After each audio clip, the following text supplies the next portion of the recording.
할아버지, 그 노래 어디서 들었어요? 펄펄 끓는 국밥 한 숟가락을 막 입으로 가져가려던 노인의 손이 허공에서 그대로 멈췄습니다. 순간 그의 심장이 얼음장처럼 차갑게 식어내렸고 힘없이 떨리던 손에서 미끄러진 숟가락이 쨍그랑 하고 식당 바닥에 떨어지며 날카로운 파열음을 냈습니다. 안녕하세요. 구독하고 좋아요를 눌러주세요. 어느 도시에서 시청하고 계신지 댓글에 적어주세요. 오늘 여러분께 들려드릴 이야기는 바로 40년이라는 시간을 뛰어넘어 운명처럼 다시 이어진 단 하나의 비밀스러운 멜로디에서 시작된 사랑 이야기입니다.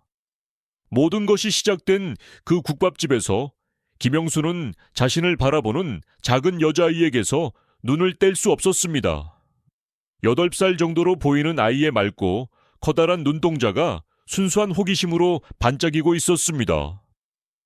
우리 할머니가 일하실 때마다 자주 부르는 노래인데 아이의 천진난만한 한마디가 영수의 귓게는 천둥소리처럼 박혔습니다. 방금 무심코 흥얼거렸던 멜로디, 그것은 평범한 노래가 아니었습니다. 자그마치 40년 전인 1984년 20살의 자신이 밤을 새워 작곡해 오직 한 사람, 그의 첫사랑에게만 들려주었던 세상 단 하나뿐인 노래였습니다. 식은땀이 등줄기를 타고 흘렀고 심장은 통제불능으로 날뛰기 시작했습니다. 아무도 그 노래의 존재를 알아서는 안 됐습니다. 영수는 형편없이 갈라지는 목소리로 간신히 물었습니다. 얘야, 내 할머니 성함이 어떻게 되시니? 그의 남은 인생을 송두리째 흔들 운명의 이름이 이제 막 터져 나오려 하고 있었습니다. 박순이요? 왜요, 할아버지? 그 이름이 귓가에 박히는 순간 김이 모락모락 피어오르던 국밥집의 모든 소음이 거짓말처럼 사라졌습니다. 오직 박순이라는 세 글자만이 그의 세상 전부를 채우는 듯 했습니다. 40년의 세월이 둑이 터진 강물처럼 그의 기억 속으로 쏟아져 들어왔습니다. 1984년 서울 종로구의 한 낡은 동네. 대부호의 외아들로 세상 부러울 것 없던 20살의 김영수와 골목 끝 허름한 단칸방에서 병든 어머니를 모시고 살던 가난한 소녀 박순이. 신분의 차이라는 거대한 벽에도 불구하고 두 사람의 사랑은 봄날의 벚꽃처럼 순수하고 찬란하게 피어났습니다. 영수는 그녀가 공부를 계속할 수 있도록 몰래 책을 날랐고 그녀는 그런 그를 위해 밤새 서툰 솜씨로 목도리를 떠주었습니다. 그리고 그해 가을, 영수는 그녀에게 세상 가장 특별한 선물을 바쳤습니다. 순이야, 이 노래는 오직 너만을 위한 거야. 세상에 우리 둘만 아는 비밀이야.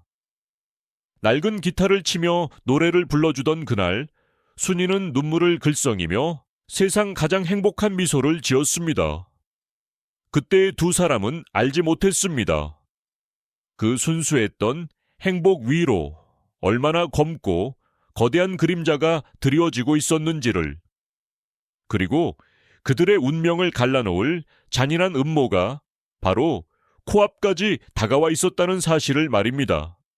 그들의 순수했던 사랑 앞에 놓인 현실의 벽은 차갑고 단단했습니다. 그 천한 것과 당장 헤어지지 않으면 네 어미와 나는 너를 자식으로 여기지 않을 것이다. 아버지의 불호령은 절대적인 권위로 영수의 숨통을 조여왔습니다. 종로구 가회동에 위치한 100평이 넘는 기와집의 서재에서 아버지는 얼음장 같은 눈으로 아들을 내려다보았고 그 순간 영수는 자신이 거대한 성에 갇힌 죄수임을 깨달았습니다. 며칠 후 그는 강제로 미국 유학길에 오르게 되었습니다. 떠나기 전날 밤 새벽 2시가 넘어 감시가 소홀해진 틈을 타 몰래 담을 넘은 영수는 순이가 사는 익선동 12번지로 달려갔습니다. 순이야, 꼭 돌아올게. 매일 편지할게. 이 반지 끼고 기다려줘. 그는 자신의 용돈을 꼬박 모아 산 작은 은반지를 그녀의 네 번째 손가락에 끼워주며 맹세했지만 그것이 두 사람의 마지막이 될 줄은 꿈에도 몰랐습니다. 이것은 잠시의 이별이 아니라 영원한 추방이었습니다. 하지만 가장 잔인한 비극은 이제 막 서막을 올리고 있었습니다. 미국에 도착한 영수의 삶은 잿빛이었습니다. 그는 매일 밤 순이에게 편지를 썼습니다. 그리움을 담고 사랑을 담고 돌아가겠다는 약속을 담아 수십 통의 편지를 보냈지만 답장은 단 한 통도 오지 않았습니다. 기나긴 침묵이 그의 희망을 갉아먹던 두 달이 지났을 무렵 마침내 한국에서 온 편지 한 통이 그의 손에 쥐어졌습니다. 그러나 설레는 마음으로 편지를 펼친 그의 세상은 그 자리에서 산산조각 났습니다. 그 안에는 칼날보다 차갑고 날카로운 문장들이 박혀 있었습니다. 영수야, 미안해. 우린 여기까지인가 봐. 부잣집 도련님과 나 애초에 어울리지 않았어. 이제 연락하지 마. 그는 편지를 몇 번이고 다시 읽었지만 내용은 변하지 않았습니다. 그녀가 자신을 버렸다는 배신감에 영수는 모든 것을 포기했습니다. 그는 결코 의심하지 않았습니다. 그가 읽은 모든 단어가 자신을 키워준 바로 그 손에 의해 조작된 잔인한 거짓이자 독이 든 비수였다는 사실을 말입니다. 사실 순이 역시 영수에게 매일같이 편지를 썼습니다. 하지만 그녀의 간절한 마음이 담긴 편지들은 익선동 골목을 벗어나기도 전에 영수의 어머니 손에 모두 가로채져 차가운 아궁이 속에서 한 줌의 재로 변하고 있었습니다. 심지어 그녀가 보낸 가장 중요하고도 절박했던 편지마저도 예외는 아니었습니다. 그 편지에는 떨리는 글씨로 이렇게 적혀 있었습니다. 영수야, 우리 아기가 생겼어. 무섭지만 너와 나의 아이니까 너무 기뻐. 어서 돌아와줘. 이 편지를 본 영수의 부모는 경악했습니다. 그들의 완벽한 가문에 흠집이 생기는 것을 용납할 수 없었고 아들의 미래를 위해 더욱 끔찍한 계획을 세웠습니다. 그들은 아들의 필체를 교묘하게 흉내내어 한 소녀의 인생을 나락으로 떨어뜨릴 잔인한 가짜 답장을 써 내려가기 시작했습니다. 그 가짜 편지를 받은 날 순이의 세상은 끝났습니다. 사랑하는 사람에게 버림받고 뱃속의 아이까지 부정당한 것입니다. 편지에는 이렇게 적혀 있었습니다. 순이야, 나는 미국에서 새로운 삶을 시작했다. 그 아이는 내 아이가 아닐지도 모르니 알아서 처리해라. 다시는 내 인생에 나타나지 마라. 종이 한 장이 그녀의 심장을 갈기갈기 찢어 놓았습니다. 하지만 절망의 가장 깊은 바닥에서 그녀 안에 무언가가 꿈틀거렸습니다.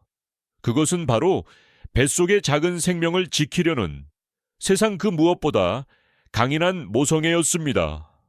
그녀는 눈물을 닦고 일어섰습니다. 혼자서라도 이 아이를 반드시 지켜내겠다고, 세상 가장 강한 엄마가 되겠다고 굳게 다짐했습니다. 하지만 순이는 그때 알지 못했습니다. 이 잔인한 배신이 앞으로 그녀가 겪어야 할 고난의 시작에 불과했다는 것을, 그리고 40년이라는 세월이 흐른 뒤에야 밝혀질 거대한 비밀이 그녀를 기다리고 있다는 사실을 말입니다. 40년의 세월이 흐른 뒤 김영수는 손녀 하늘이의 작은 손에 이끌려 종로구 익선동 12번지, 기억 속 모습 그대로인 날 같지만 정갈한 파란 대문 앞에 섰습니다. 심장이 목구멍까지 차오르는 듯한 압박감에 숨이 가빠왔습니다. 떨리는 손으로 문을 두드리자 끽 하는 소리와 함께 문이 열렸고 그 너머로 세월의 흔적이 깊게 새겨진 박순이의 얼굴이 나타났습니다. 그녀의 눈이 가늘어지며 영수를 훑었고 이내 믿을 수 없다는 경악과 함께 차가운 분노가 불꽃처럼 타올랐습니다. 넌 김영수. 그녀의 목소리는 메마른 낙엽처럼 바싹 말라 있었지만 그 안에는 40년 묵은 원망이 칼날처럼 서려 있었습니다. 이제 와서 여길 왜 찾아와? 40년 동안 나 혼자 민수 키우며 죽을 고생할 때 넌 어디서 뭘 했는데? 그녀의 주먹이 영수의 가슴을 힘없이 내리쳤지만 그 안에 담긴 고통의 무게는 청은망은처럼 그의 심장을 짓눌렀습니다. 돌이킬 수 없는 지점까지 와버렸다는 예감이 그의 온몸을 꿰뚫었습니다. 영수는 필사적으로 외쳤습니다. 순이야, 오해야. 네가 날 버렸잖아. 이 편지 네가 보낸 거 아니었어. 그는 품속에서 40년간 단 하루도 잊지 않고 간직해온 누렇게 바래고 가장자리가 달아빠진 편지를 꺼내 보였습니다. 그 편지를 본 순이의 얼굴이 순간 하얗게 굳어졌습니다.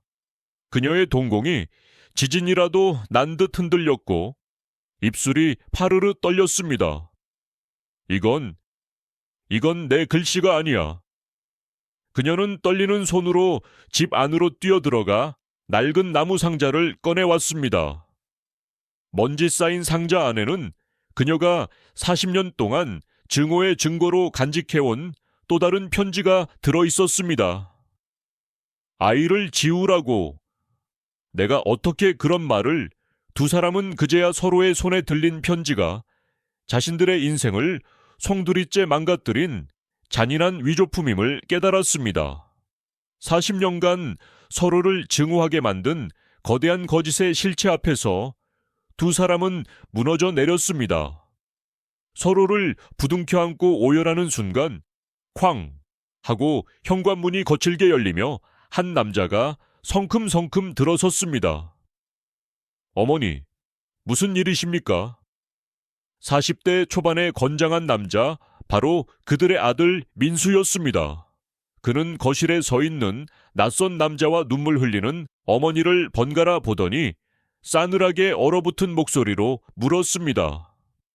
그의 눈빛은 날카로운 얼음 조각 같았고 그 시선은 정확히 영수의 심장을 겨누고 있었습니다. 혹시 내 어머니를 버리고 간 김영수라는 사람입니까? 그 목소리에는 아들로서 어머니의 고통을 지켜봐야만 했던 40년의 세월이 응축되어 있었습니다. 공기가 칼날처럼 날카로워졌고 방 안의 모든 것이 정지한 듯 했습니다. 민수야. 그게 아니라 순이가 다급하게 말리려 했지만 민수의 분노는 이미 활시위를 떠난 화살처럼 걷잡을 수 없었습니다. 그는 영수에게 한 걸음 더 다가서며 이빨 사이로 증오를 내뱉었습니다. 당신이 어떻게 여기에 나타날 수 있습니까? 내 어머니가 평생 당신 이름만 부르며 어떻게 사셨는지 알기나 합니까? 모든 것이 폭발하기 직전 재앙의 그림자가 방 안을 가득 메우고 있었습니다. 영수는 아들 앞에서 죄인처럼 고개를 숙였습니다. 민수의 모든 비난은 사실이었고 변명의 여지는 없었습니다. 미안하다. 모든 게 내 잘못이다. 내가 어떻게든 보상하마. 영수가 간신히 내뱉은 사죄의 말에 민수는 경멸이 가득한 코웃음을 쳤습니다. 그의 입꼬리가 비틀리며 잔인한 미소가 걸렸습니다. 보상. 당신이 뭘로 보상하겠다는 겁니까? 우리 어머니가 피와 눈물로 이룬 것을 당신이 감히 돈으로 사겠다고. 영수가 의아한 표정으로 고개를 들자 민수는 마침내 40년간 숨겨져 있던 충격적인 진실의 첫 번째 조각을 던졌습니다. 그 말은 마치 폭탄처럼 거실의 공기를 뒤흔들었습니다. 정신 차리세요, 김영수 씨. 제 어머니는 더 이상 당신이 기억하는 가난한 단칸방 소녀가 아닙니다. 민수는 천천히 단어 하나하나에 힘을 주어 말했습니다. 이곳 익선동 골목에서 시작한 작은 국밥집이 어떻게 되었는지 아십니까? 연 매출 500억 원에 달하는 식품기업 한미 F&B의 회장. 그분이 바로 제 어머니 박순이십니다. 당신이 오늘 점심으로 먹은 그 국밥이 바로 우리 회사의 시작이었습니다. 불가능해 영수는 망치로 머리를 세게 얻어맞은 듯한 충격에 휩싸였습니다. 그의 세상이 뒤집히는 소리가 들렸습니다. 그가 40년간 가엾게 여기고 동정했던 버림받은 가난한 소녀가 이제는 자신과는 비교조차 할 수 없는 거대한 성공을 이룬 기업의 회장이 되어 있었다니. 권력의 배치가 눈앞에서 완전히 역전되는 순간이었습니다. 거만했던 부잣집 도련님은 한순간에 초라한 과거의 남자로 전락했고, 약하고 가냘펐던 소녀는 누구도 넘볼 수 없는 거인이 되어 있었습니다. 하지만 이것은 시작에 불과했습니다. 진짜 폭풍은 이제부터였습니다. 순이는 더 이상 보호가 필요한 약한 여자가 아니었습니다. 오히려 영수 자신이 그녀의 거대한 성공 앞에서 한없이 작아지는 것을 느꼈습니다. 그는 평생을 아버지의 그늘 아래서 살아왔지만 순이는 스스로의 힘으로 제국을 건설했습니다. 그 압도적인 사실 앞에서 영수는 할 말을 잃었습니다. 바로 그때 순이가 조용히 입을 열었습니다. 그녀의 목소리는 차분했지만 그 안에는 강철 같은 의지가 담겨 있었습니다.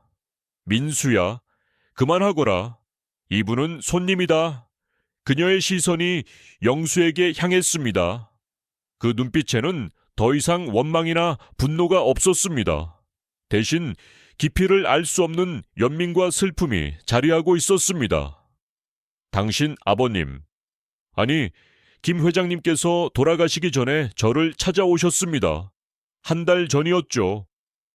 영수의 심장이 쿵 하고 바닥으로 떨어졌습니다. 아버지가 순이를 만났다고. 그분은 제게 무릎을 꿇고 용서를 비셨습니다. 그리고 모든 진실을 털어놓으셨죠. 순이는 테이블 위 찻잔을 들어 한 모금 마셨습니다. 그녀의 손은 미동조차 없었습니다. 당신 아버님은 제 사주를 보셨다고 합니다. 제가 당신 가문을 망하게 할 독사 같은 운명을 지녔다고요. 그래서 그 모든 짓을 저질렀다고 했습니다. 맹목적인 미신. 그 어처구니 없는 이유 하나가 두 사람의 인생을 그리고 한 가정을 송두리째 파괴한 것입니다.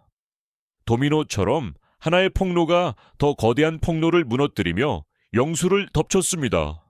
그는 숨을 쉴 수 없었습니다.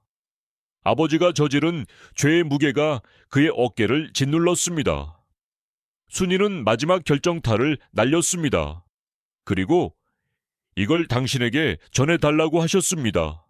그녀가 내민 것은 낡고 빛바랜 편지 한 통이었습니다. 40년 전 순이가 영수에게 보냈던 바로 그 편지. 영수야, 우리 아기가 생겼어. 라는 문장이 적힌 바로 그 편지였습니다. 영수의 눈앞이 하얘졌습니다. 그의 세계가 완전히 붕괴하는 순간이었습니다. 집으로 돌아온 영수는 유령처럼 아버지가 남긴 서재를 헤맸습니다. 순이가 전해준 편지는 그의 손에서 불덩이처럼 뜨거웠습니다. 죄책감과 혼란 속에서 그는 아버지의 유품을 정리하기 시작했습니다. 서재 가장 깊숙한 곳, 굳게 닫힌 벽금고 안에서 그는 낡은 가죽 일기장 한 권을 발견했습니다. 그리고 그 안에는 40년 전의 모든 진실이 악마의 속삭임처럼 낱낱이 기록되어 있었습니다. 순이라는 아이의 사주를 봤다. 그 아이는 우리 가문을 망하게 할 독사 같은 운명을 지녔다. 영수를 위해서라면 악마가 되는 것도 마다하지 않겠다. 단순한 신분차별이 아니었습니다. 광기에 가까운 맹목적인 미신이 한 사람의 인생을 그리고 두 사람의 사랑을 잔인하게 짓밟은 것입니다. 일기장과 함께 들어있던 것은 순이가 보냈던 수십 통의 편지 뭉치였습니다. 그 모든 편지는 뜯어보지도 않은 채 그대로였습니다. 영수는 피를 토하는 심정으로 오열했습니다. 아버지가 지키려 했던 가문은 이미 오래전에 몰락의 길을 걷고 있었습니다. 무리한 사업 확장과 사치로 재산은 탕진되었고 남은 것은 텅 빈 이름뿐이었습니다. 아버지는 모든 것을 잃고 나서야 자신의 죄를 깨달았던 것입니다. 모든 진실을 알게 된 그는 결심했습니다. 이 뒤틀린 운명을 바로잡아야만 한다고. 그것이 아들로서 할 수 있는 유일한 속죄라고. 며칠 후 영수는 순이와 민수를 포함한 모든 가족을 한미 FMB의 웅장한 회장실로 불렀습니다. 통유리 너머로 서울의 정영이 한눈에 내려다 보이는 그곳에서 영수는 아버지의 일기장과 순이의 편지들을 테이블 위에 올려놓았습니다. 모든 진실을 담담히 밝힌 뒤 그는 그 자리에 무릎을 꿇었습니다. 한때 세상을 다 가진 듯 오만했던 부잣집 도련님이 이제는 자신이 경멸했던 가난한 소녀의 성공 앞에서 무릎을 꿇은 것입니다. 순이야, 민수야, 나를 용서해달라고 하지 않겠다. 다만 내 아버지가 우리 가문이 당신들에게 저지른 죄를 대신 사죄하게 해다오. 그는 자신의 남은 전 재산의 강남의 빌딩과 수십억 원의 예금이 담긴 자산 상속 포기 각서를 내밀었습니다. 이것으로 당신들이 잃어버린 40년의 세월을 보상할 수는 없겠지만 그 순간 민수가 아닌 순이가 조용히 입을 열었습니다. 그녀는 각서를 조용히 밀어내며 영수를 일으켜 세웠습니다. 그녀의 눈빛은 깊고 따뜻했습니다. 일어나요, 영수씨. 과거에 얽매여 살기엔 우리에게 남은 시간이 너무 아까워요. 우리에겐 지켜야 할 하늘이가 있잖아요. 시련을 통해 모든 것을 용서한 그녀의 위대한 사랑 앞에서 40년을 돌아온 운명은 마침내 제자리를 찾았습니다. 진실이 승리하는 순간이었습니다. 그날 이후 모든 것이 변했습니다. 영수는 아버지의 이름으로 남은 재산을 모두 사회에 환원했고 자신은 익선동의 작은 한옥으로 이사했습니다. 순이와 민수는 그를 가족으로 받아들였습니다. 주말이면 세 사람은 하늘이의 손을 잡고 함께 국밥집을 찾았습니다. 모든 것이 시작되었던 바로 그 자리에서 그들은 잃어버렸던 40년의 시간을 메워가기 시작했습니다. 한때는 세상의 꼭대기에 있었지만 외로웠던 남자와 세상의 바닥에서 시작했지만 모든 것을 이룬 여자. 이제 그들은 서로의 상처를 보듬으며 새로운 행복을 만들어가고 있었습니다. 마침내 원형이 완성된 것입니다. 1년이라는 시간이 흐른 뒤 익선동 골목에는 따스한 봄볕이 가득했습니다. 김영수와 박순희는 이제 매일 아침 함께 손을 잡고 산책하는 것이 일상이 되었습니다. 영수는 더 이상 과거의 부와 명예를 그리워하지 않았습니다. 그는 한미 FMB에서 신제품 개발 고문으로 일하며 소박하지만 보람 있는 삶을 살았고 그의 얼굴에는 이전에는 찾아볼 수 없었던 평온한 미소가 자리 잡았습니다. 순이는 여전히 강인하고 지혜로운 회장이었지만 그녀의 눈빛에는 영수를 향한 따뜻한 사랑이 더해져 더욱 부드러워졌습니다. 민수는 처음에는 어색해했던 영수를 이제 진심으로 아버지라 부르며 따랐고 그의 경영 방식에도 아버지의 신중함과 어머니의 결단력을 조화롭게 녹여내 회사를 더욱 성장시켰습니다. 가장 큰 변화는 하늘이에게 찾아왔습니다. 아이는 할아버지와 할머니의 사랑을 듬뿍 받으며 더욱 밝고 명랑하게 자랐고 이제 아이의 그림 속에는 늘 5명의 가족이 함께 웃고 있었습니다. 그들의 이야기는 단순한 가족사를 넘어 하나의 전설이 되었습니다. 한미 FMB는 진실과 사랑으로 역경을 이겨낸 기업 품이라는 새로운 브랜드 스토리를 얻었고 이는 소비자들에게 깊은 신뢰를 주었습니다. 순이는 자신의 경험을 바탕으로 미혼모 지원 재단을 설립했고 영수는 그 재단의 이사장을 맡아 헌신적으로 일했습니다. 그들은 자신들의 고통이 다른 이들에게 희망이 될 수 있음을 보여주었고 이는 사회의 선한 영향력으로 퍼져나갔습니다. 어느 화창한 일요일 오후, 온 가족이 모든 것이 시작되었던 그 국밥집에 다시 모였습니다. 가게 한쪽 벽에는 이제 빛바랜 흑백 사진 한 장이 걸려 있었습니다. 20살의 영수와 순이가 벚꽃 아래에서 환하게 웃고 있는 사진이었습니다. 그 사진 아래에서 하늘이는 할아버지가 새로 작곡한 노래를 불렀습니다. 그것은 더 이상 슬픈 비밀의 멜로디가 아닌 용서와 화해, 그리고 새로운 시작을 노래하는 희망의 창하였습니다. 국밥 그릇 위로 피어오르는 따뜻한 김처럼 그들의 미래는 밝고 행복하게 빛나고 있었습니다. 진실은 승리했고 사랑은 모든 것을 이겨냈습니다. 오늘 들려드린 김영수와 박순희의 이야기는 우리에게 많은 것을 생각하게 합니다. 40년이라는 긴 세월을 가로막았던 거대한 거짓의 벽은 결국 진실이라는 작은 빛 앞에서 허무하게 무너져 내렸습니다.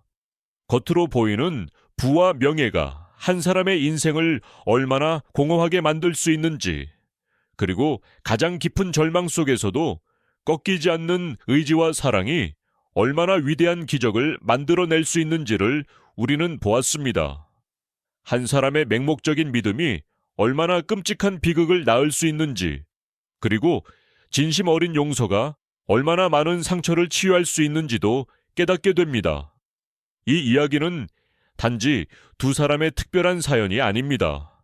어쩌면 우리 모두의 삶 속에 숨겨진 오해와 편견, 그리고 용서에 대한 이야기일지도 모릅니다. 여러분의 삶에도 혹시 오랫동안 풀지 못한 오해가 있지는 않으신가요? 혹은 용서하지 못해 스스로를 아프게 하고 있지는 않으신가요? 이 이야기에서 어떤 교훈을 얻으셨나요? 만약 당신이 주인공의 입장이었다면 어떻게 행동했을지, 여러분의 비슷한 경험이 있다면 댓글로 공유해 주세요. 구독과 좋아요는 저희에게 큰 힘이 됩니다.